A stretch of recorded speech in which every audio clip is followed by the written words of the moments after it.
হালাল হারাম না মানিয়া কত টাকা করছো কামাই, এত টাকা রাখবা কোথায়, কাফনের তো পকেট নাই। হালাল হারাম না মানিয়া কত টাকা করছো কামাই, এত টাকা রাখবা কোথায়, কাফনের তো পকেট নাই। টাকা পয়সা লইয়া কি কেউ কবরে গেছে, টাকা পয়সা লইয়া কি কেউ কবরে গেছে, কি জবাব দিবি রে তুই আল্লাহর কাছে। জোরে বলেন ঠিক কিনা? ওরে মানুষ হইছো বেহুশ দুনিয়ার পিছে, কি জবাব দিবি রে তুই আল্লাহর কাছে।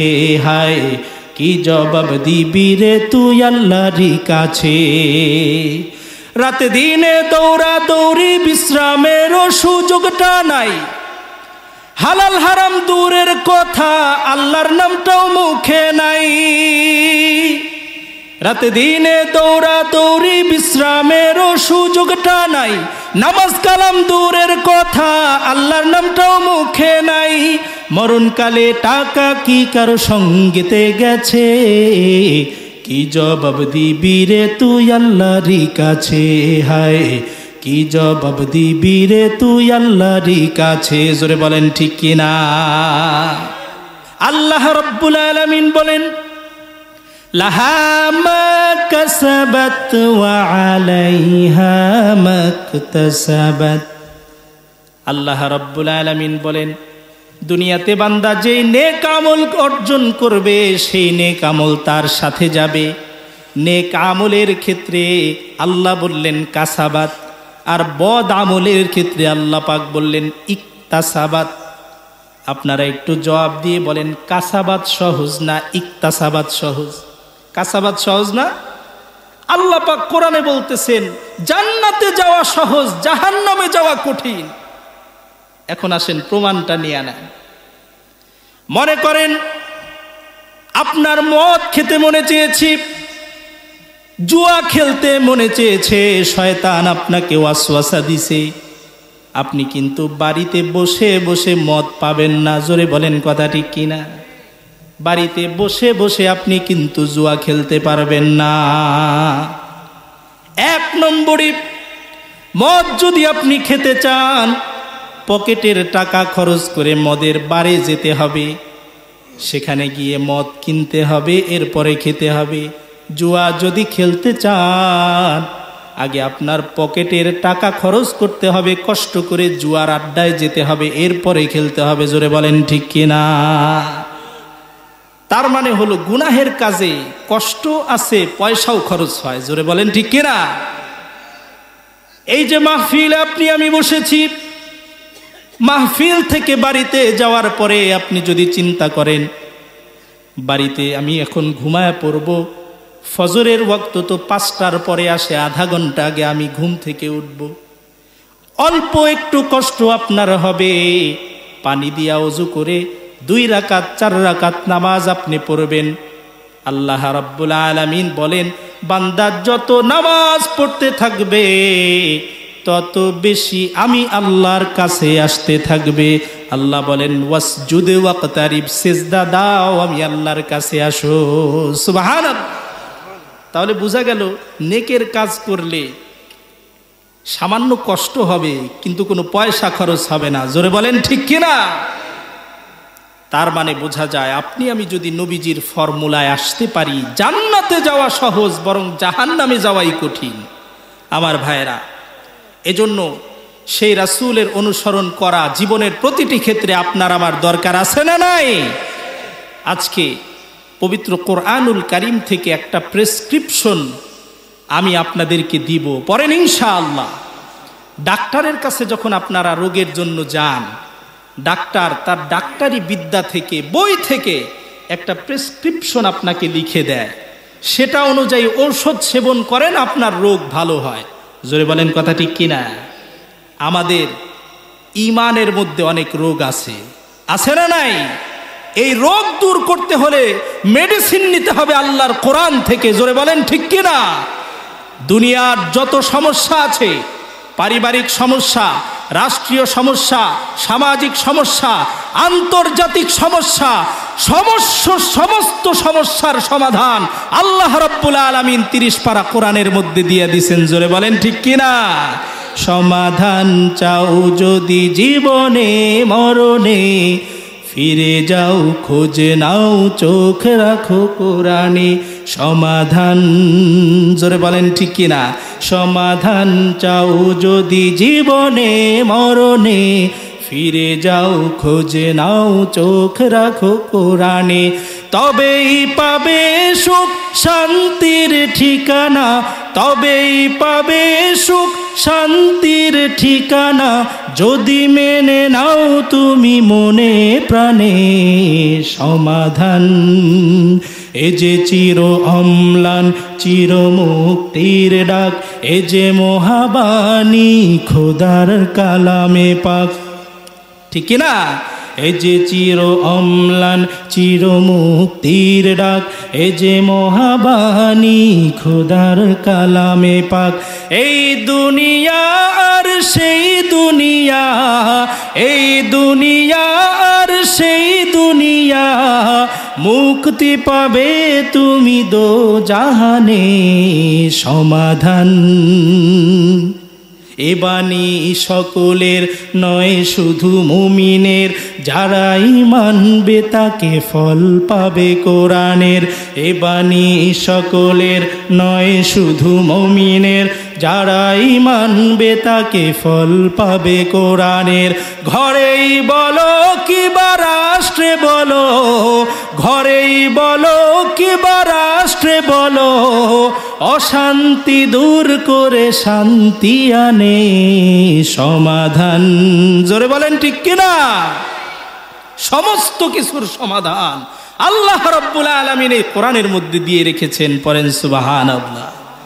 এজন্য সব সমাধান পেতে হলে কোরআন শুনতে হবে, কোরআন বুঝতে হবে। জোরে বলেন কথা ঠিক কিনা? আজকে আমরা একটা ছোট্ট প্রেসক্রিপশন এই কোরআন থেকে নিব। পড়েন ইনশাআল্লাহ। আমি ছোট্ট করে আপনাদেরকে জিজ্ঞাসা করতে চাই, আপনাদের কি মনোযোগ আছে না হারায় গেছে? থাকবেন তো ইনশাআল্লাহ? মনোযোগ দিয়ে শুনবেন তো? আচ্ছা, এখানে আমরা যে কজন মানুষ আছি, কেউ কি বুকে হাত দিয়ে দাঁড়ায় বলতে পারবেন, হুজুর আমি এমন এক বান্দা আল্লাহর, আমার জীবনে কোনো গুনাহ খাতা নাই, আমি নিষ্পাপ মাসুম? কেউ আছে এখানে এমন? কেউ নাই। একমাত্র নাবালেগ যারা আছে, প্রাপ্ত বয়স্ক হয় নাই, যাদের আমল নামা এখনো শুরুই হয় নাই, এরা বাদ। জোরে বলেন ঠিক কি না? যাদের প্রাপ্ত বয়স্ক হয়েছে তারা কেউ বলতে পারবে না হুজুর আমার জীবনে কোনো গুনাহ নাই। কেউ ছোট কেউ বড় গুনাহগার। জোরে বলেন ঠিক কি না?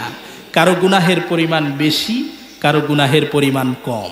আচ্ছা, এখানে আমরা যারা আছি, আমাদের একমাত্র উদ্দেশ্য মরার পরে আমরা আল্লাহর সাক্ষাৎ চাই, বিনা আযাবে আল্লাহর জান্নাত চাই। জোরে বলেন ঠিক কিনা? কেউ কি চান আল্লাহ আমারে শাস্তি দিলে দেখ কয়েক হাজার বছর আগুনে জ্বলে জাহান্নামে জ্বলে এরপরে জান্নাতে যাবে? এমন পাগল কেউ আছে? না। আমার বাবাজিরা, আপনি আমি গুনাহগার হতে পারি, কিন্তু আপনার আমার একমাত্র লক্ষ্য, একমাত্র উদ্দেশ্য, বিনা আযাবে আমরা আল্লাহর জান্নাত চাই। জোরে বলেন ঠিক কিনা? বিনা আযাবে আপনি আমি যদি জান্নাত চাই, আল্লাহ রাব্বুল আলামিনের সাক্ষাৎ আপনি আমি যদি চাই, একটা কাজ করতে হবে। আল্লাহ রাব্বুল আলামিন বলেন, ইয়া আইয়ুহাল্লাযীনা আমানু তুবু ইলাল্লাহি তাওবাতান নাসুহা।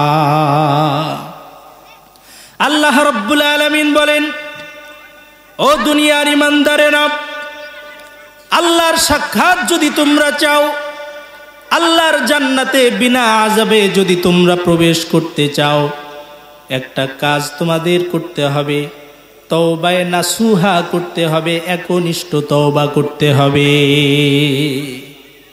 একনিষ্ঠ তওবা আপনি আমি যদি করতে পারি, আল্লাহ রাব্বুল আলামিন আপনাকে আমাকে বিনা আযাবে আল্লাহ রাব্বুল আলামিন জান্নাত দান করবেন। মোহতারাম হাজিরিন, আমরা অনেক সময় অনেক গুনাহ করি, অনেক পাপ করি, এরপরে দুই গালের মধ্যে এভাবে থাপড় দিয়ে বলে তওবা তওবা তওবা, আর জীবনে এই কাজ করব না, আল্লাহ মাফ করে দাও। মনে রাখবেন এই সমস্ত ঠুনকো তওবা আল্লাহর কাছে কোনোদিনও পৌঁছায় না। আল্লাহর কাছে ওই তওবা পৌঁছায় যেই তওবাকে আল্লাহ রাব্বুল আলামিন বলেছেন তাওবায়ে নাসুহা। মুফাসসিরিনে কেরাম বলেন তাওবায়ে নাসুহা হচ্ছে এমন তওবা, তাওবাতান মাকবুলাতান লা তুরাদ্দু ইনদাল্লাহ। তাওবায়ে নাসুহা হচ্ছে এমন তওবা যেই তওবা আল্লাহর কাছে অবশ্যই কবুল হয়, যেই তওবা আল্লাহ রাব্বুল আলামিন কোনোদিন ফিরায় দেন না। সুবহানাল্লাহ। মুহতারাম হাজিরিন, এই তওবাটা আজকে আমরা শিখব, পড়েন ইনশাআল্লাহ। এই তওবার জন্য 3টা শর্ত আছে। জোরে বলেন শর্ত কয়টা? এই কথাটা মাথায় রাখেন। আসুন আমরা একটু শুরু থেকে জানি এই তওবার সূচনা কোথায় হয়েছে। আপনি অবাক হবেন, এই তওবার সূচনা হয়েছে আল্লাহর জান্নাতে। পড়েন সুবহানাল্লাহ। এই পৃথিবীর সর্বপ্রথম মানুষটিকে আল্লাহ রাব্বুল আলামিন সৃষ্টি করলেন কোথায়? জান্নাতে। নামটা একটু বলেন তো।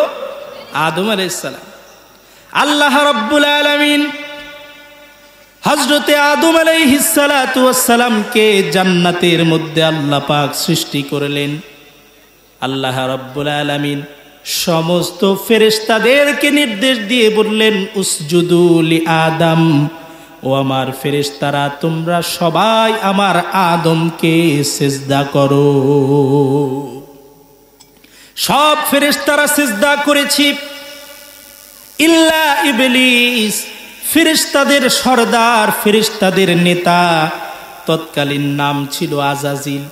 আজাজিল ডাক দিয়া বলল আল্লাহ এই আদমকে আমি সিজদা করতে পারবো না। আল্লাহ রাব্বুল আলামিন বলেন কারণ কি? সবাই সিজদা করেছে, তুই কেন সিজদা করবি না? শয়তান উত্তর দিয়ে বলল খালাকতানি মিন নারিন ওয়া খালাকতাহু মিন তিন। আল্লাহ তুমি আমারে আগুন দিয়া বানাইছো, আদমকে বানাইছো মাটি দিয়া। মাটির সিফত হচ্ছে মাটি নিচের দিকে যায়, আর আগুনের সিফত হচ্ছে আগুনটা উপরের দিকে যায়। আল্লাহ আমি ঊর্ধ্বগামী আগুনের সৃষ্টি হইয়া নিম্নগামী আদমের সিজদা করতে পারবো না। আল্লাহ বললেন আমার সাথে যুক্তি, আমাকে তুমি যুক্তি দেখাও, লজিক দেখাও, যা এই মুহূর্তে ফেরেশতাদের সর্দার থেকে তোকে আমি ইবলিস শয়তানে রূপান্তরিত করে দিলাম। এখন শয়তান চিন্তা করছে ইবলিস যেহেতু হইছি, তাহলে এই আদমকে ধ্বংস করার আগ পর্যন্ত আমি থামবো না। আমার ভাইয়েরা, আল্লাহ রাব্বুল আলামিন ইবলিসকে শয়তানে রূপান্তরিত করলেন, ইবলিসে রূপান্তরিত করলেন তার অহংকারের কারণে। কিন্তু শয়তান মনে করতে লাগলো এই আদমের কারণে আমি ইবলিস হয়েছি, সুতরাং আদমকে আমি পথভ্রষ্ট করেই ছাড়ব। নাউযুবিল্লাহ। আল্লাহ রাব্বুল আলামিন আমাদের আদি পিতা আদম আলাইহিস সালামকে জান্নাতে সৃষ্টি করলেন। সৃষ্টি করার পরে আদম আলাইহিস সালামের দিকে লক্ষ্য করে দেখেন আদম জান্নাতে ঘোরাফেরা করে, ফলমূল খায়, যা ইচ্ছা সব কিছু করে।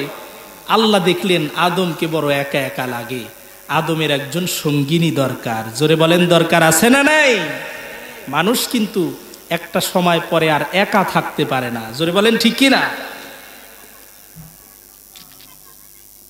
এজন্য মানুষের বিবাহ শাদী করতে হয়। আল্লাহ রাব্বুল আলামিন দেখলেন আদম বড় একা, আদমকে একটা সঙ্গী দান করা দরকার, সঙ্গিনী। আল্লাহর নবী হযরতে আদম দুনিয়ার সর্বপ্রথম মানব, জান্নাতের মধ্যে নাজ নেয়ামত খেয়ে ঘুমিয়েছে। আল্লাহ রাব্বুল আলামিন আদম আলাইহিস সালামের বাম পাজরের একটা হাড় থেকে তার স্ত্রী হাওয়া আলাইহিস সালামকে সৃষ্টি করলেন। সুবহানাল্লাহ।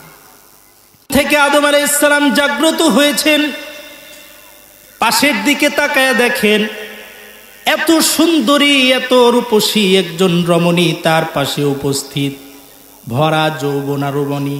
হযরতে আদম ডাক দিয়ে বলে কে গো তুমি?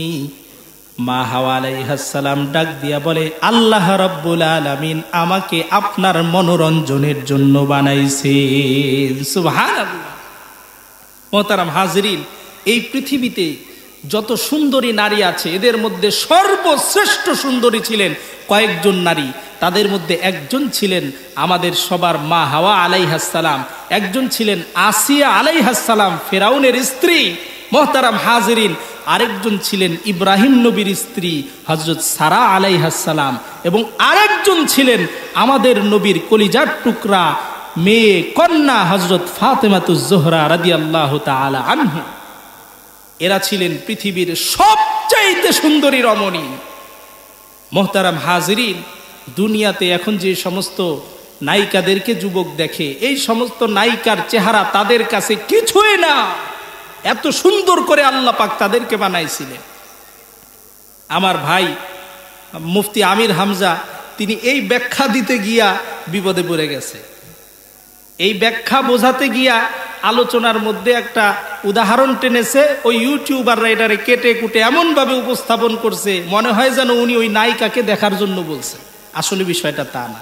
পুরো আলোচনাটা শুনলে আপনি বুঝবেন। হয়তো এই যে 1 ঘন্টা 1.5 ঘন্টা বক্তারা কথা বলে, 2-1টা কথা স্লিপ অফ টাং হতে পারে কি পারে না, সেটাকে ক্ষমা সুন্দর দৃষ্টিতে দেখতে হবে। আল্লাহ পাক ভাইয়ের ভুল ত্রুটিগুলো ক্ষমা করুন। আসলে তিনি ইচ্ছা করে করেন নাই, আল্লাহ মাফ করুন, বলেন আমিন। তো মোহতারাম হাজরিন, সবচেয়ে সুন্দরী রমণী হযরতে হাওয়া আলাইহিস সালাম আদম আলাইহিস সালামের পাশে উপস্থিত। আল্লাহ রাব্বুল আলামিন ডাক দিয়া বললেন, পবিত্র কোরআনে কারীমের সূরাতুল বাকারার মধ্যে আল্লাহ পাক ইরশাদ করে বলেন, ওয়া কুলনা ইয়া আদামু উসকুন আনতা ওয়া যাওজুকাল জান্নাহ। আল্লাহ রাব্বুল আলামিন বললেন, আদম তুমি আর তোমার স্ত্রী জান্নাতের মধ্যে বসবাস করো। ওয়া কুলা মিনহা রাগাদা, জান্নাতের যেখানে যা মন চায় তোমরা খাও, যত ইচ্ছা খাও, কিন্তু সাবধান সাবধান। একটা গাছ আল্লাহ পাক দেখায় দিলেন, ডাক দিয়া বললেন, ওয়ালা তাকরাবা হাযিহিশ শাজারাতা ফাতাকুনা মিনাজ জালিমিন। বললেন ওই যে একটা গাছ দেখায় দিলাম, সাবধান, ওই গাছের ফল খাওয়া তো দূরের কথা, ওইটার ধারে কাছেও যেও না। মোহতারাম হাজরিন, আদম হাওয়াকে আল্লাহ কি বললেন? জান্নাতের মধ্যে পেটটা ভরে খাও, মনটা ভরে খাও। জোরে বলেন ঠিক কিনা? বেশি খাওয়ার জায়গা জান্নাত। জোরে বলেন কোথায়? কম খাওয়ার জায়গা দুনিয়া। আপনি দেখেন দুনিয়াতে যদি আপনি বেশি খান আপনার গ্যাস্ট্রিক হবে, আলসার হবে, হার্টে ব্লক হবে। জোরে বলেন কথা ঠিক কিনা? এই যে আমাদের এত রোগ ব্যাধি, ডায়াবেটিস, যত গ্যাস্ট্রিক বলেন, আলসার বলেন, সব রোগের মূল কিন্তু খাওয়া। জোরে বলেন ঠিক কিনা? সমস্ত রোগ ব্যাধি সৃষ্টি হয় খাওয়া থেকে। মোহতারাম হাজরিন, দুনিয়াতে আপনি খাবেন কি? দুনিয়াতে আছেই কি? জোরে বলেন ঠিক কিনা? আপনারা যারা ঢাকা শহরে বুফেতে গিয়েছেন, বুফেট লাউঞ্জে দেখবেন বুফেটে 100 পদের খানা থাকে, 110 পদ, 20 পদ, 150 পদের খাবার সেখানে থাকে। দুনিয়াতে যত খাবার আছে সব খাবার যদি আপনি সামনে উপস্থিত করেন, স্বাদ মাত্র 6 প্রকার। জোরে বলেন কয় প্রকার? এই 6 প্রকারের বাইরে 7 নম্বর প্রকারের স্বাদ আপনি আনতে পারবেন না।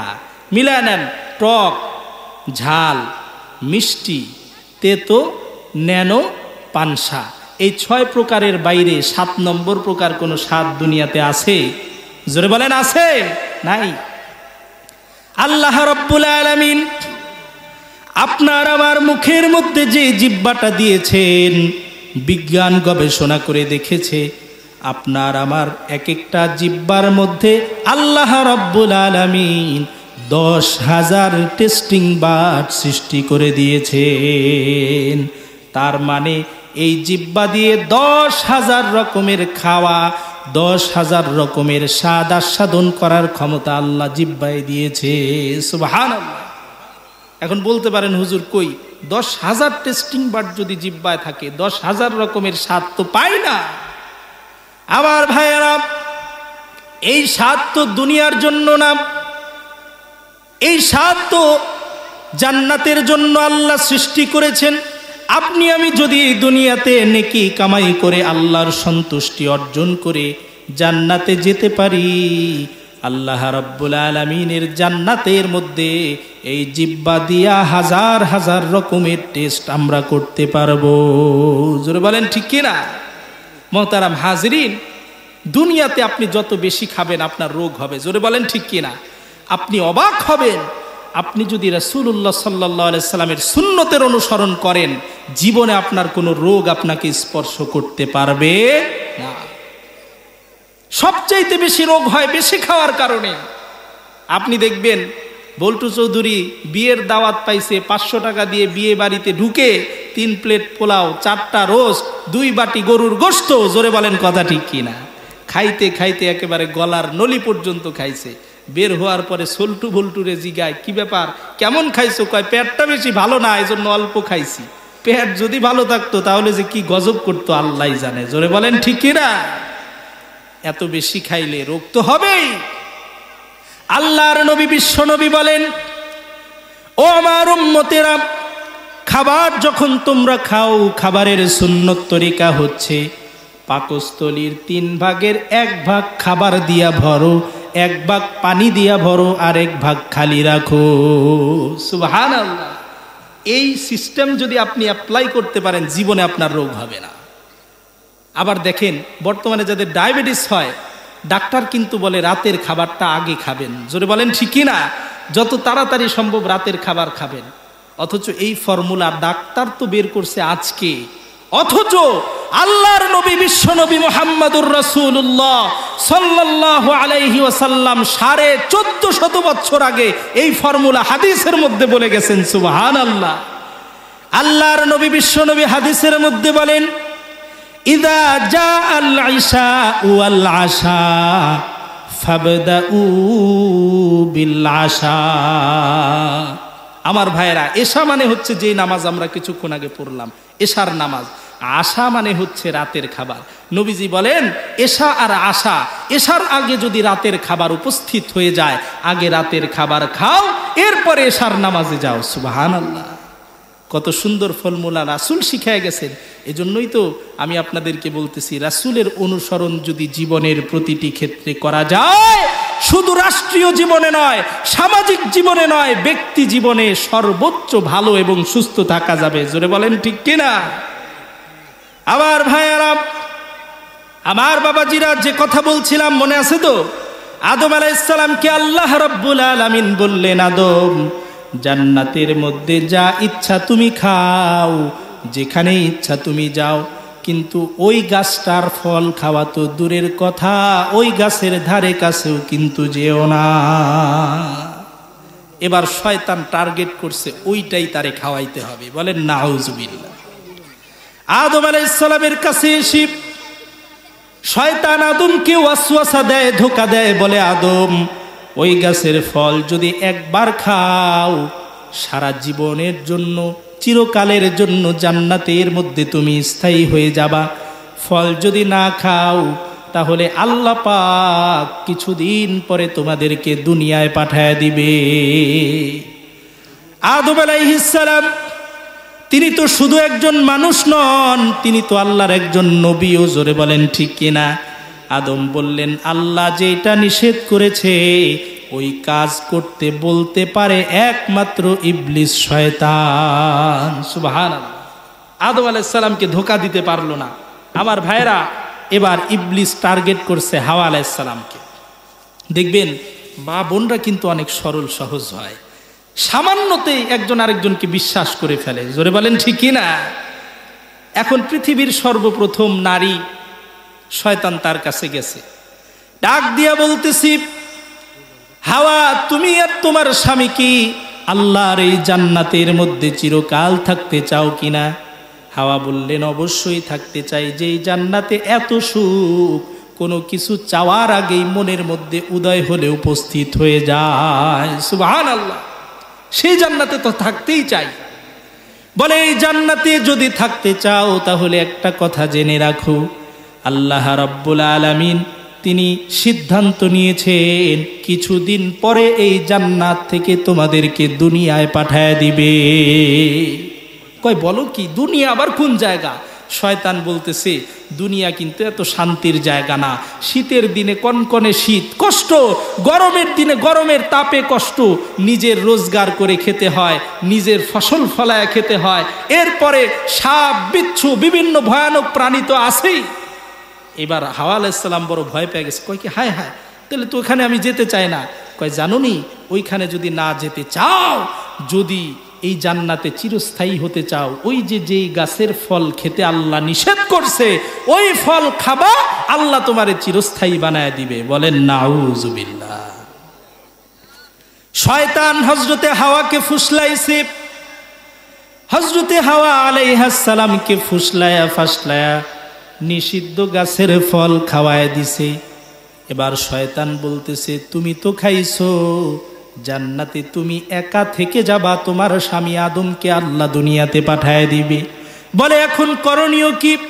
কয় একটাই করণীয় আছে, তুমি যেভাবে খাইছো যেভাবেই হোক তোমার স্বামী আদমকেও এই ফল খাওয়াতে হবে। নাউজুবিল্লাহ। এখন শরবতের সাথে গুলায়া আদম আলাইহিস সালাম ভুলে গেছে, আদম আলাইহিস সালাতু ওয়াস সালামকে নিষিদ্ধ গাছের ফল খাওয়ায় দিছে। আল্লাহ রাব্বুল আলামিন ইরশাদ করে বলেন ফাআযাল্লাহুমাশ শাইতানু আনহা ফাআখরাজাহুমা মিম্মা কানা ফি। শয়তান তাদেরকে ওয়াসওয়াসা দিয়া পদস্খলন ঘটালো। আল্লাহ রাব্বুল আলামিন বললেন ইহবিতু মিনহা জামিআ, তোমরা তাড়াতাড়ি আমি আল্লাহর জান্নাত থেকে দুনিয়াতে নেমে যাও। আমার ভাইয়ারা, আমার বাবাজিরা, নিষিদ্ধ গাছের ফল আদম আর হাওয়া খেতে দেরি হয়। আদম হাওয়ার শরীরে জান্নাতের যেই সুন্দর পোশাকগুলো পরানো ছিল, সাথে সাথে আদম হাওয়ার শরীর থেকে জান্নাতের পোশাক খুলে যায়। আল্লাহ রাব্বুল আলামিনের নির্দেশে দুইজনের শরীর থেকে পোশাক খুলে গেছে। এখন হাওয়ার সামনে আদমের লজ্জাস্থান, আদমের সামনে মা হাওয়া আলাইহিস সালামের লজ্জাস্থান প্রকাশ পেয়ে গেছে। আমার ভাইরা, যতই স্বামী স্ত্রী, কিন্তু হঠাৎ করে এমন একটা পতন দেখে তারা ভয় পেয়ে গেছে। জোরে বলেন কথা ঠিক কিনা? আল্লাহ রাব্বুল আলামিনের নির্দেশে দুইজনের শরীরের পোশাক খুলে পড়ে গেল। আল্লাহ বললেন এই মুহূর্তে আমার জান্নাত থেকে দুনিয়াতে নেমে যাও। মুফাসসিরিনে কেরাম বলেন হযরত আদম আলাইহিস সালামকে আল্লাহ পাক বর্তমানের শ্রীলঙ্কায় পাঠালেন, হাওয়াকে পাঠালেন আরবের জেদ্দায়। হযরতে আদম আলাইহিস সালাম দুনিয়াতে আসার পরে আল্লাহ রাব্বুল আলামিনের কাছে কান্নাকাটি শুরু করেছেন। আল্লাহ রাব্বুল আলামিনকে ডাক দিয়ে বলতেছেন, আল্লাহ বড় অপরাধ করেছি, বড় ভুল করে ফেলেছি, তুমি নিষেধ করার পরেও নিষিদ্ধ গাছের ফল আমি খেয়ে ফেলেছি। আল্লাহ গো, তুমি আমাকে মাফ করে দাও। আদম আলাইহিস সালাম কি আল্লাহ রাব্বুল আলামিন জান্নাত থেকে দুনিয়াতে যে সময় তিনি পাঠিয়েছেন, ওই সময়টা ছিল সুবহে সাদেকের সময়, মানে যে সময় ফজরের ওয়াক্ত হয়, সূর্য ওঠার আগে, রাতের শেষে। জোরে বলেন ঠিক কিনা? দেখবেন সুবহে সাদেকের সময় আসমানটা পরিষ্কার থাকে, মিষ্টি মিষ্টি একটা আলো থাকে, খুব বেশি গরমও থাকে না, খুব বেশি শীতও থাকে না। আল্লাহ রাব্বুল আলামিন জান্নাতের মধ্যে সব সময় এই আবহাওয়াই রাখবেন। আদম আলাইহিস সালাম জান্নাতের সাথে সামান্য একটু মিল পাওয়ার কারণে সাথে সাথে 2 রাকাত নামাজ পড়লেন, সিজদায় পড়লেন, 2 রাকাত নামাজ পড়ে আল্লাহর কাছে শুকরিয়া আদায় করলেন। আল্লাহ রাব্বুল আলামিন তখন থেকে কিয়ামত পর্যন্ত গোটা দুনিয়ার সমস্ত মানুষের উপর 2 রাকাত ফজরের ফরজ করে দিয়েছে। সুবহানাল্লাহ। সেই 2 রাকাত ফজরের ফরজ নামাজ হয়ে গেছে, আজও আমরা পড়তেছি, কিয়ামত পর্যন্ত পড়ব। জোরে বলেন ঠিক কিনা? 360 বছর পর্যন্ত আদম আলাইহিস সালাতু ওয়াস সালাম কান্নাকাটি করতেছি। যতই কান্না করে আল্লাহ রাব্বুল আলামিন তার তওবা কবুল করে না। যতই বলে আল্লাহ আমি ভুল করে ফেলেছি, আমি বড় অপরাধ করে ফেলেছি, আমাকে ক্ষমা করে দাও, আল্লাহ রাব্বুল আলামিন আদমের তওবা কবুল করে না। চোখের পানি ফেলতে ফেলতে দাড়ি মোবারক ভিজিয়ে ভিজিয়ে জমিন ভিজিয়ে ফেলেছে। 350 বছর পরে হযরতে আদম আলাইহিস সালাতু ওয়াস সালাম চিন্তা করে দেখলেন, আল্লাহ পাক জান্নাতে যখন তাকে বানাইছেন, বানানোর পরে আদমের ভিতরে আল্লাহ পাক যখন রূহ ফুঁকে দিলেন, জানটা যখন দিলেন, আদম আলাইহিস সালাতু ওয়াস সালাম 2টা চোখ খোলার পরে সর্বপ্রথম নজর করে তাকায় দেখে আল্লাহ রাব্বুল আলামিনের আরশ দেখা যায়। সুবহান, আল্লাহর আরশ দেখা যায়।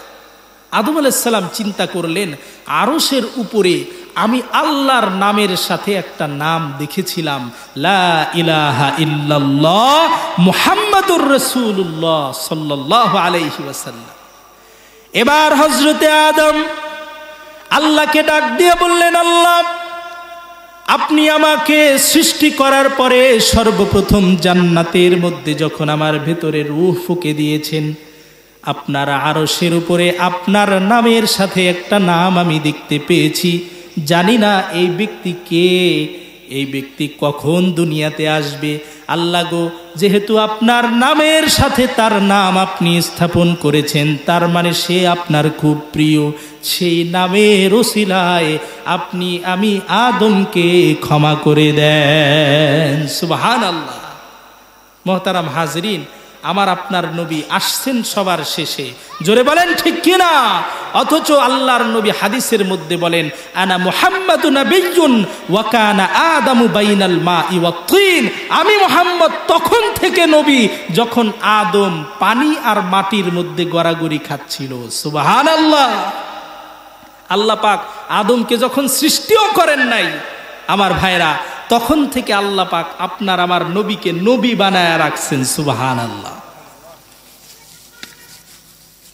আমার ভাইরা, আদম আলাইহিস সালাম যখন আপনার আমার নবীর ওসিলা ধরে আল্লাহর কাছে তওবা করলেন, আল্লাহ রাব্বুল আলামিন ডাক দিয়া বললেন, আদম রে, ক্ষমা আমি তোমাকে করতে চাই নাই, কিন্তু এমন একজন ব্যক্তির ওসিলা তুমি ধরেছো, সেই ব্যক্তির খাতিরে, আমার হাবিব মুহাম্মাদুর রাসূলুল্লাহর খাতিরে আমি তোমাকে আদমকে ক্ষমা করে দিলাম। সুবহানাল্লাহ। আল্লাহ রাব্বুল আলামিন বললেন, কদ গফারতু যামবাক, ও আদম তোমার সব ভুল আমি ক্ষমা করে দিলাম। ওয়াজআলতুকা মিনাল আম্বিয়া, তোমাকে আমি বনি আদম, তুমি আদমকে আজকে থেকে আমি নবিউল্লাহ বানায়া দিলাম। আজকে থেকে তোমাকে আমি আদমকে নবী বানায়া দিলাম। পড়েন সুবহানাল্লাহ। ডাক দিয়া বললেন, আদম কান খুলে শুনে রাখো, তোমার তওবা কবুল করার মাধ্যমে, তোমাকে ক্ষমা করার মাধ্যমে আমি তওবার দরজা খুলে দিলাম। এই দরজা আমি আর বন্ধ করব না, কিয়ামত পর্যন্ত এই দরজা আমি খুলে রাখলাম। তোমার যে সন্তান আমি আল্লাহর কাছে তওবা করবে খাঁটি মনে, আমি আল্লাহ তার তওবা কবুল করে নিব। সুবহানাল্লাহ। হযরত আদম আলাইহিস সালাম আল্লাহর কাছে যখন তওবা করছেন, তিনি একটা দোয়া পড়ছিলেন। আল্লাহ রাব্বুল আলামিন বলেন, ফাতালাক্কা আদামু মির রাব্বিহি কালিমাতিন ফাতাবা আলাইহি ইন্নাহু হুয়াত তাওয়াবুর রহিম। যখন আদমের তওবা আল্লাহ কবুল করবেন, আদমের অন্তরের মধ্যে কিছু শব্দ আল্লাহ ঢেলে দিলেন। সেই শব্দগুলো পড়ে আদম আল্লাহর কাছে দোয়া করলো, আল্লাহ দোয়া কবুল করে নিলেন। সুবহানাল্লাহ। ওই দোয়াটা আপনার আমার জানা দরকার আছে না নাই? আপনারা মনে করতেছেন না জানি কি দোয়া পড়ছে, কিন্তু আপনি শুনে অবাক হবেন, ওই দোয়াটা আপনি প্রতিদিন শুনেন। সুবহানাল্লাহ বলবেন না? ইমাম সাহেব যখন মোনাজাত করার জন্য হাত তুলে, প্রতিটা মোনাজাতের মধ্যে ইমাম সাহেব ওই দোয়াটা পড়ে। জুমার পরে যখন দোয়া করা হয় সেই দোয়ার মধ্যে ওই দোয়াটা পড়া হয়। আল্লাহ রাব্বুল আলামিন গোটা দুনিয়াবাসীকে জানায় দিলেন, ও দুনিয়ার মুসলমানেরা, দুনিয়ার মানুষেরা, এই দোয়া পড়ে আদম তওবা করেছে, আমি আদমের তওবা কবুল করেছি। কিয়ামত পর্যন্ত তোমরাও যদি এই দোয়া পড়ে আল্লাহর কাছে তওবা করো, আল্লাহ রাব্বুল আলামিন তোমাদের জীবনের সমস্ত গুনাহ খাতা মাফ করে তোমাদের তওবা কবুল করে নেবেন। সুবহানাল্লাহ।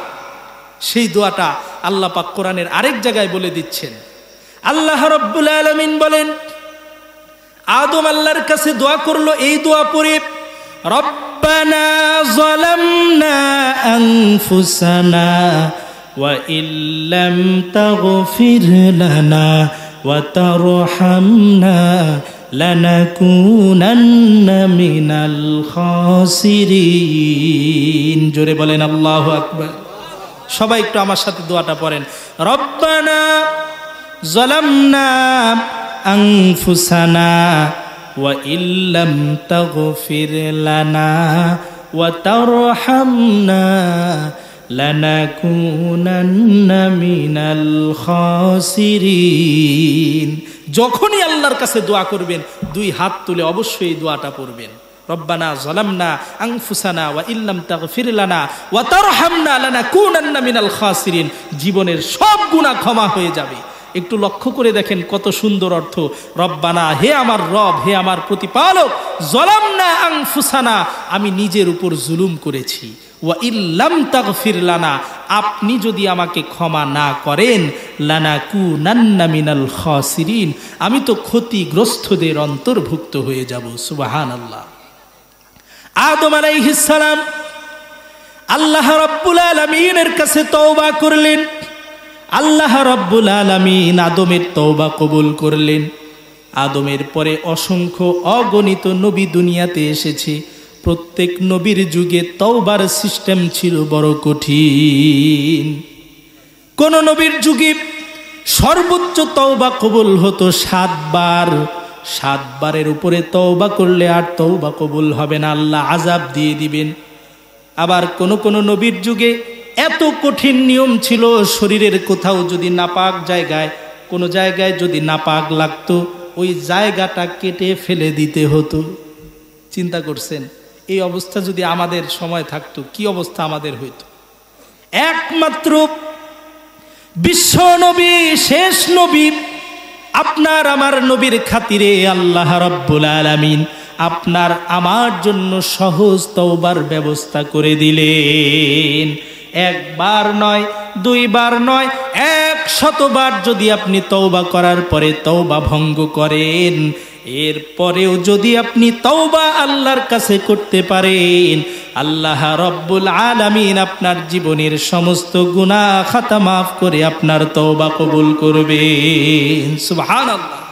কত সুযোগ আল্লাহ দিয়েছেন শুধু আমার আপনার নবী, শেষ নবীর খাতিরে।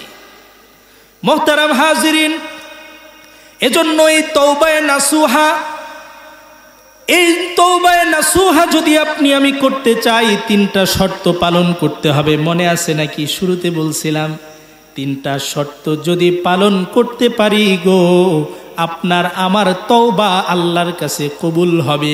বন্দুকের গুলি মিস হতে পারে, আপনার আমার তওবা কবুল হওয়া মিস হবে না। 1 নম্বর শর্ত হচ্ছে নাদামাত। জোরে বলেন কি? নাদামাত, অনুশোচনা। আপনি গুনাহ করেছেন, গুনাহের কারণে লজ্জিত হতে হবে। আজকে আমাদের বড় সমস্যা কি জানেন? আমরা গুনাহকে গুনাহ মনে করি না। একটা মাসআলা শুনে রাখেন, যেটা হারাম, যেটা অন্যায়, আপনি যদি ওইটা করেন কিন্তু ওইটাকে আপনি অন্যায় মনে করেন, আপনি কাফের হবেন না, ফাসেক হবেন। মনে করেন আপনি গান বাজনা করেন কিন্তু আপনি বিশ্বাস করেন যে এটা হারাম। গান বাজনাটা কি নাই? জায়েজ নাই। কিন্তু আপনি যদি উল্টা দলিল দিতে যান, হুজুরদের মুখের উপরে কথা বলে বসেন, হ্যাঁ গান বাজনা হারাম, কোরআন হাদিসে কোথায় পাইছে, তাহলে আপনার দামি ঈমানটাও চলে যাবে। সাবধান। এজন্য হালালকে হালাল মনে করা, হারামকে হারাম মনে করা ঈমানের অংশ। হারামকে যদি আপনি হারাম মনে না করেন, ঈমান থাকবে না।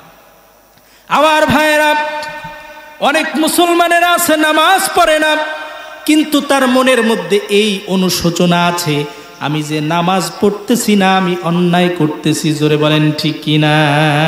কেউ যদি বলে নামাজ টামাজের কোনো দরকার নাই, সাথে সাথে ঈমানটা হারা হয়ে যাবে।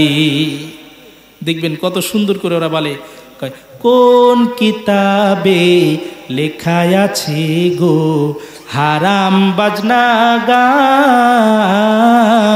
জোরে বলেন আছে না নাই? আমরা তাদেরকে বলে দিব, কোরআন হাদিসে লেখা আছে গো হারাম বাজনা গান। জোরে বলেন ঠিক কি না?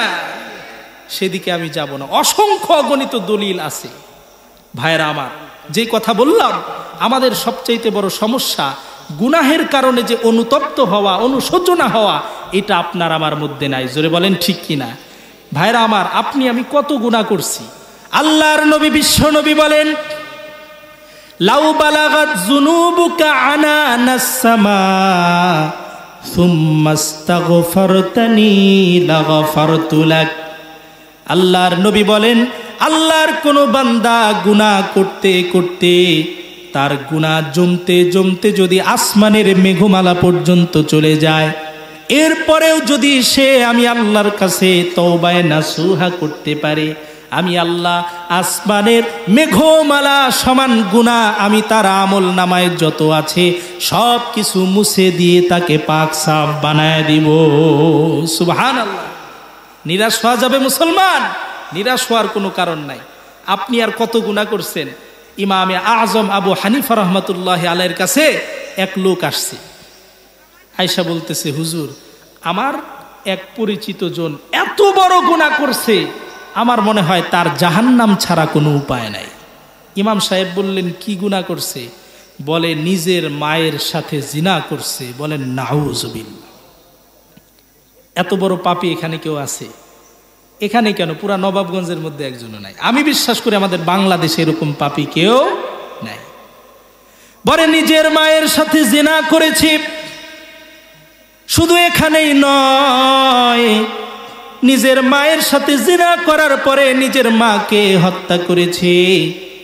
নিজের মায়ের মাথার খুলিটা বের করে সেখানে মদ পান করেছে। এই ব্যক্তির তওবার কোনো ব্যবস্থা আছে নাকি?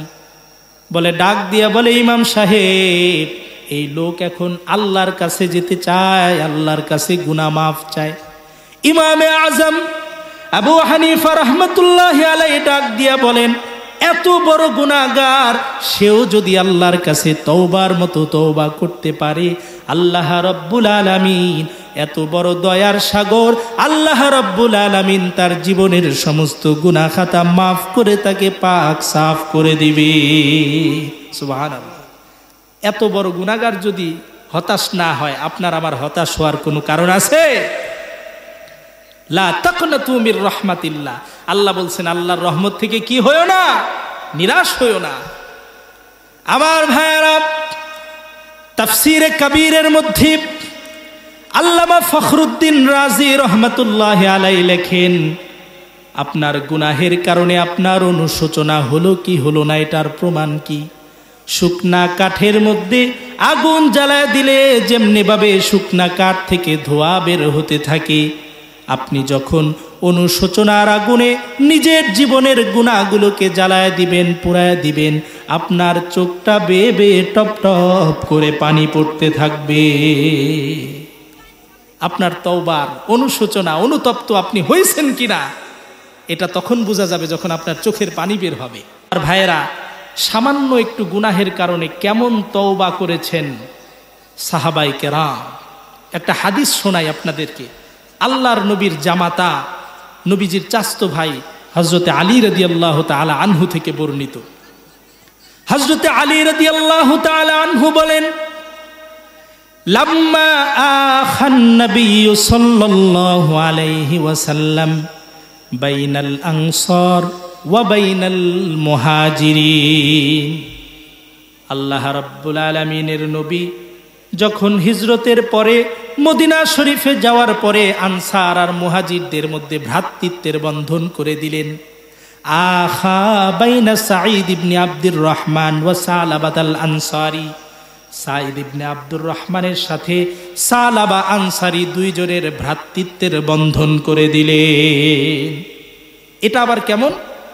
হিজরত যখন আল্লাহর নবী মক্কা থেকে করছেন, নবীজির সাথে যারা হিজরত করেছেন, মক্কায় এদের ব্যবসা আছে, বাণিজ্য আছে, বাড়ি আছে, ঘর আছে, সব কিছু আছে, কিন্তু মদিনায় এসে তারা ফকির। জোরে বলেন ঠিক কিনা? মদিনায় থাকার জায়গাও নাই। নবীজি কত সুন্দর ব্যালেন্স করলেন। একজন আনসারকে ডাক দিয়া বললেন তুমি আসো, মুহাজির একজনকে ডাক দিয়ে বললেন তুমি আসো, আজকে থেকে এই মুহাজির তুমি আনসারের ভাই, তোমরা এক বাড়িতে থাকবা, তুমি তাকে তোমার বাড়িতে জায়গা দিবা। যদি কারো স্ত্রী বেশি থাকে, আনসারকে ডাক দিয়া বলছেন তোমার এক স্ত্রীকে তালাক দাও, তোমার এই ভাইয়ের সাথে বিবাহ দিয়ে দাও। সুবহানাল্লাহ বলবেন না? ভ্রাতৃত্বের বন্ধন করে দিলেন। মুহাজির সাহাবী সাঈদ ইবনে আব্দুর রহমান আর আনসার সাহাবী হযরত সালাবা আনসারী, দুইজনের মধ্যে ভ্রাতৃত্ব করে দিলেন। আল্লাহর নবীর আনসারী সাহাবী হযরতে সালাবা আনসারী, তার বিবি দুনিয়াতে ছিল না, মারা গেছে। বাড়ির মধ্যে সে থাকে আর তার ছোট্ট একটা কন্যা সন্তান থাকে। হাদিস শরীফের মধ্যে সেই ছোট্ট বাচ্চার নাম এসেছে হযরত খিমসানা। সেই বাড়িতে আল্লাহর নবী যখন সাঈদ ইবনে আব্দুর রহমানকে তার ভাই বানায় দিলেন, এখন একই বাড়িতে সালাবাও থাকে, তার দ্বীনি ভাই সাঈদ ইবনে আব্দুর রহমানও থাকে, সাঈদ ইবনে আব্দুর রহমানের স্ত্রীও থাকে। কিছুদিন পরে যুদ্ধের দামামা বেজে উঠল, তাবুক যুদ্ধ শুরু হয়ে গেল। মদিনা শরীফ থেকে 750 মাইল দূরে। আপনারা বর্তমানে ম্যাপ যদি দেখেন, দেখবেন তাবুক অঞ্চলটা সৌদি আরবের একেবারে সীমানায়, একেবারে ইরাকের সাথে 750 মাইল দূরে। আল্লাহর নবী বিশ্বনবী মুহাম্মদুর রাসূলুল্লাহ, সকলেই পড়ুন সাল্লাল্লাহু আলাইহি ওয়াসাল্লাম, মুহাজিরদেরকে নিয়ে, অনেক আনসারীদেরকে নিয়ে তাবুক যুদ্ধে রওনা হয়ে গেছে। হযরত সাঈদ ইবনে আব্দুর রহমানকে নবীজি যুদ্ধে নিয়ে গেছেন, বাড়িতে রেখে গেছেন তার দ্বীনি ভাই সালাবা আনসারীকে। তাবুক যুদ্ধে যাওয়ার পরে নবীজির যুদ্ধ করতে হয় নাই। রোম সম্রাট আল্লাহর নবীর বিশাল বাহিনী দেখে ভয়ের চোটে দুর্গ ছেড়ে পালাইছে। বিনা যুদ্ধে বিশাল রোম সম্রাটের দুর্গ মুসলমানদের করতলে চলে আসছে। সুবহানাল্লাহ। বাড়ির মধ্যে রেখে গেছে হযরতে সালাবাকে।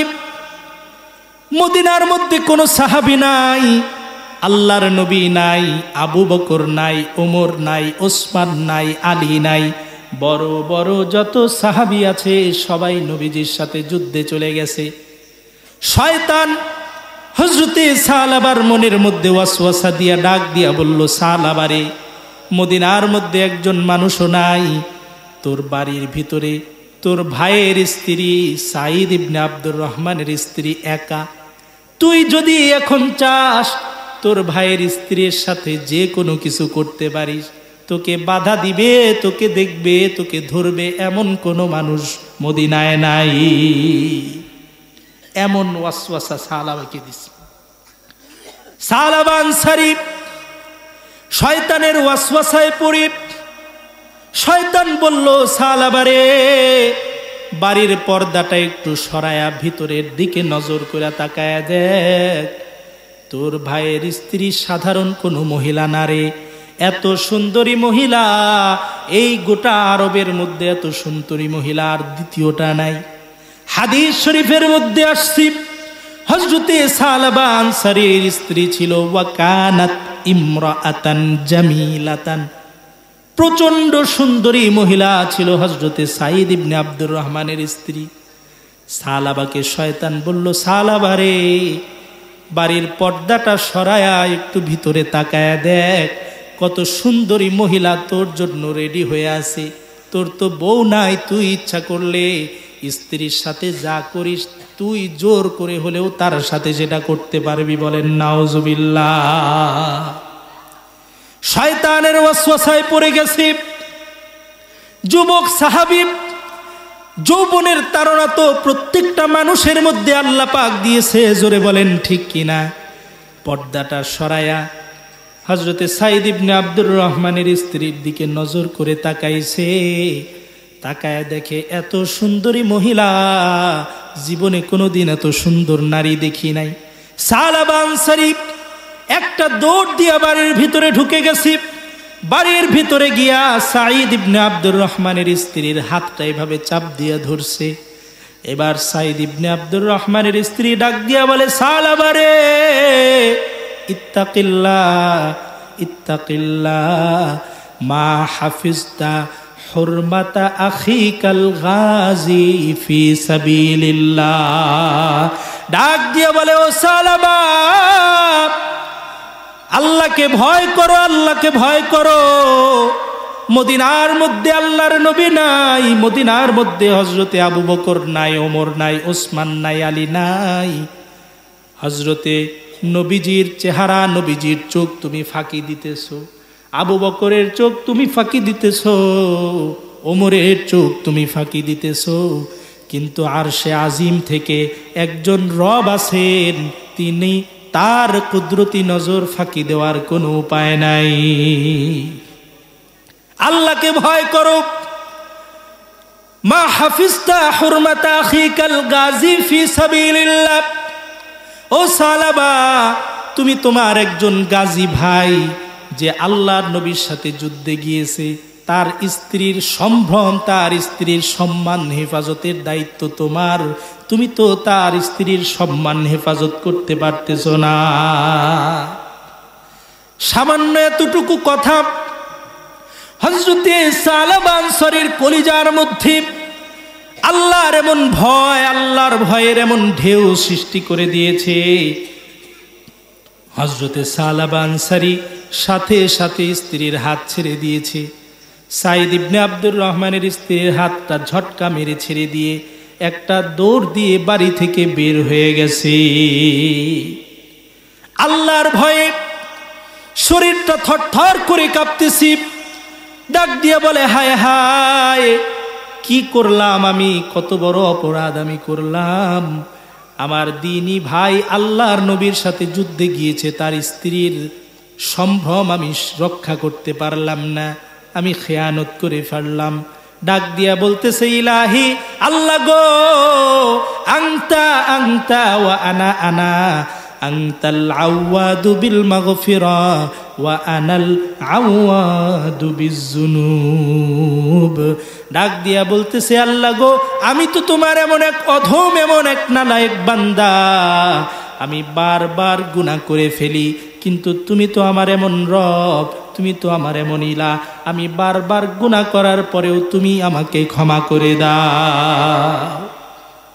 মেয়েটাকে ডাক দিলেন, ডাক দিয়ে বললেন, কলিজার টুকরা মেয়ে খিমসানা রে, তাড়াতাড়ি আমার হাতের মধ্যে শিকল লাগায় দাও, তাড়াতাড়ি আমার পায়ের মধ্যে বেড়ি লাগায় দাও।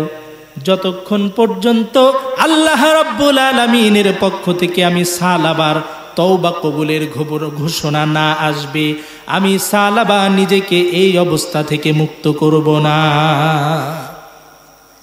হাতের মধ্যে শিকল লাগাইছি, পায়ের মধ্যে বেড়ি লাগাইছি, দিন রাত 24 ঘন্টা সালাবা আনসারী শুধু কান্নাকাটি করে আর আল্লাহকে ডাক দিয়া বলে, আল্লাহ গো, আমি তো তোমার এমন বান্দা, আমি বারবার গুনাহ করি, কিন্তু তুমি তো আমার এমন রব, তুমি বারবার গুনাহ ক্ষমা করে দাও। আমার ভাইয়েরা, আমার বাবাজিরা, আল্লাহর নবী, বিশ্ব নবী তাবুক যুদ্ধ থেকে মদিনায় ফিরে এসেছেন। সালাবা আনসারী সর্বপ্রথম গিয়েছে হযরতে আবু বকরের কাছে। ডাক দিয়া বলতেছে, ইয়া আবু বকর, ইয়া আবা বকর, ও আবু বকর, ইন্নী লামাস্তু ইমরাআতা আখি আল গাজী ফি সাবিলিল্লাহ। আবু বকর রে, আমি তো আমার একজন গাজী ভাই সাঈদ ইবনে আব্দুর রহমানের স্ত্রীর হাতটা স্পর্শ করে ফেলেছি, খেয়ানত করে ফেলেছি। হাল্লি মিন তাওবা, আমার মতো গুনাহগার, আমার মতো পাপিষ্টের কোনো তওবার ব্যবস্থা আছে নাকি? এবার আবু বকর রাদিয়াল্লাহু তাআলা আনহু ডাক দিয়ে বলতেছে, সর্বনাশ, মাআযাল্লাহ, করছো কি তুমি? আল্লাহর নবীর সাথে জিহাদে গিয়েছে তোমার মুহাজির ভাই, সে হিজরত করে এসেছে বলে সে সহায় সম্বল নয়, তার স্ত্রীর উপরে তুমি এভাবে হাত দিতে পারলা। আমি আবু বকরের কাছে এমন কোন নিয়ম জানা নাই, তোমার মতো পাপিষ্ঠের তওবা আল্লাহ কবুল করবে কিনা আমি জানি না।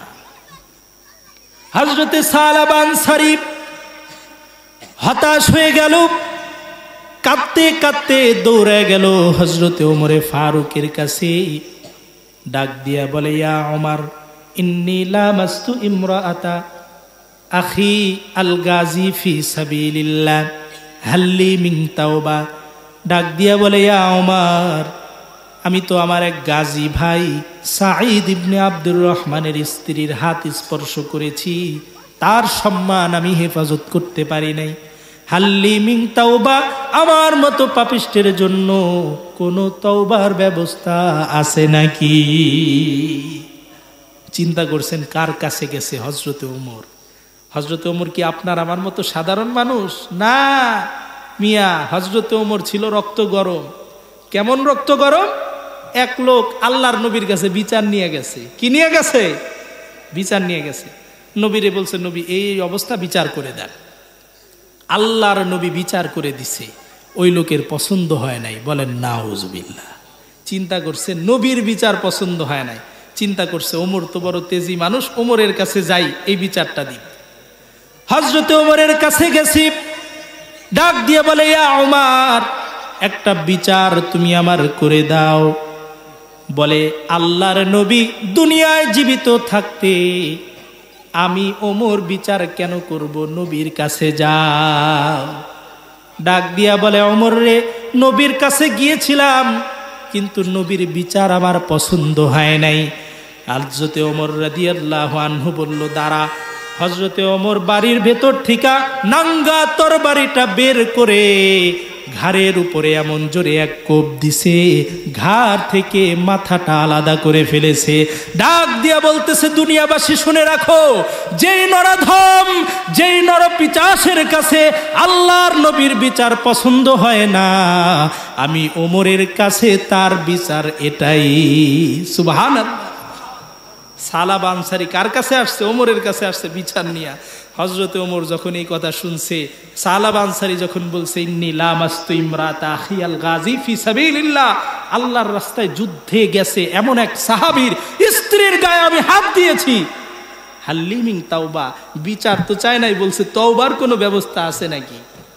হযরতে ওমর বললেন, এই মুহূর্তে তুমি আমার বাড়ি থেকে বের হয়ে যাও, এক মুহূর্ত তোমার চেহারা আমি দেখতে চাই না, তোমার মতো পাপিষ্টের তওবা আছে কিনা আমি ওমরের জানা নাই। আবার বাবাজিরা লক্ষ্য করে শুনেন, সামান্য একটা সগীরা গুনার কারণে সাহাবায়ে কেরাম কত অনুতপ্ত হয়েছেন। চিন্তা করলেন, আবু বকরের কাছে গেলাম, কোনো সমাধান পেলাম না। ওমরের কাছে গেলাম, কোনো সমাধান আমি পেলাম না। নারায়ে তাকবীর, নারায়ে তাকবীর। প্রধান বক্তার আগমন। মুহতারাম হাজিরিন, আমার অত্যন্ত শ্রদ্ধেয় প্রিয় ভাই হযরত মাওলানা আশিক এলাহি মানিকগঞ্জি দামাত বরকাতুহুম চলে আসছেন। সবাই বলেন আলহামদুলিল্লাহ। আমি আর আলোচনা লম্ব করবো না, 2 মিনিটে শুধু মুলাখাস কথাটা বলে শেষ করে দিব। ভাই চলে আসছেন, অত্যন্ত সুমধুর কণ্ঠের রেফারেন্স ভিত্তিক আলোচনা ভাই করে থাকেন। ভাইয়ের আলোচনার জন্য সারা দেশবাসী পাগল হয়ে থাকে। বলেন আলহামদুলিল্লাহ। এখনো যারা বাইরে আছেন তাড়াতাড়ি চলে আসেন। মোহতারাম হাজরিন, যে কথা বললাম, আল্লাহর নবীর কাছে গেছে, ডাক দিয়া বলতেছে, ইন্নী লামাস্তু ইমরাতা আখি আল গাজী ফি সাবিলিল্লাহ, ইয়া রাসূলুল্লাহ, ইয়া হাবিবাল্লাহ, আমি আমার এক গাজী ভাইয়ের আপনার সাথে যুদ্ধে গিয়েছে, তার হাতটা স্পর্শ করে ফেলেছি। হাল্লি মিন তাওবা, আমার কোনো তওবার ব্যবস্থা আছে কি? আল্লাহর নবী বললেন, সালাবা, তুমি তো আমাকে জাহান্নামীদের কথা মনে করায় দিলা। হাতের মধ্যে শিকল, পায়ের মধ্যে ডান্ডা বেরি, এটা তো জাহান্নামীদের অবস্থা। হযরতে সালাবা হতাশ হয়ে গেলেন, চলে গেলেন পাহাড়ের উপরে গিয়ে আল্লাহকে ডাকে, আর ডাক দিয়া বলে ইলাহি আনতা আনতা ওয়া আনা আনা আনতাল আওয়াদু বিল মাগফিরা ওয়া আনাল আওয়াদু বিজ-জুনুব। ইলাহি আল্লাহ গো, আপনি তো আপনি বারবার আমাকে ক্ষমা করেন, আমি আপনার এমন অধম বান্দা, আমি বারবার শুধু গুনাহ করতে থাকি। আল্লাহ রাব্বুল আলামিন হযরতে সালাবার তওবাটাকে এত বেশি পছন্দ করেছেন, এত বেশি কবুল করেছেন, হযরতে জিবরিল আলাইহিস সালামকে সাথে সাথে পাঠায়া দিলেন। ডাক দিয়া বললেন, নবী গো, এই যে বান্দা, এটা কি আপনি বানাইছেন নাকি আমি বানাইছি? নবী বললেন, আল্লাহ অবশ্যই আপনি বানাইছেন।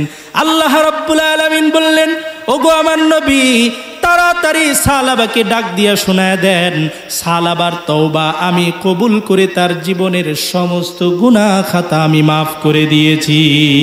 সুবহানাল্লাহ। আল্লাহর নবী বললেন, কে আছো? যাও সালাবাকে নিয়ে আসো। হযরত আবু বকর দাঁড়াইলেন, ওমর দাঁড়াইলেন, তারা তো ফিরায় দিছিলেন। আল্লাহর নবী বললেন, আবু বকর বসো, ওমর বসো। সালমান রাদিয়াল্লাহু তাআলা দাঁড়াইলেন, আলী রাদিয়াল্লাহু তাআলা আনহু দাঁড়াইলেন। আল্লাহর নবী বললেন, যাও সালাবাকে নিয়ে আসো। খুঁজতে খুঁজতে পাহাড়ের উপরে গিয়ে হাজির হয়েছেন। এবার রাখালকে ডাক দিয়ে বলে, আল্লাহর নবীর এমন একজন সাহাবীকে দেখছো নাকি? হাতের মধ্যে শিকল, পায়ের মধ্যে বেরি।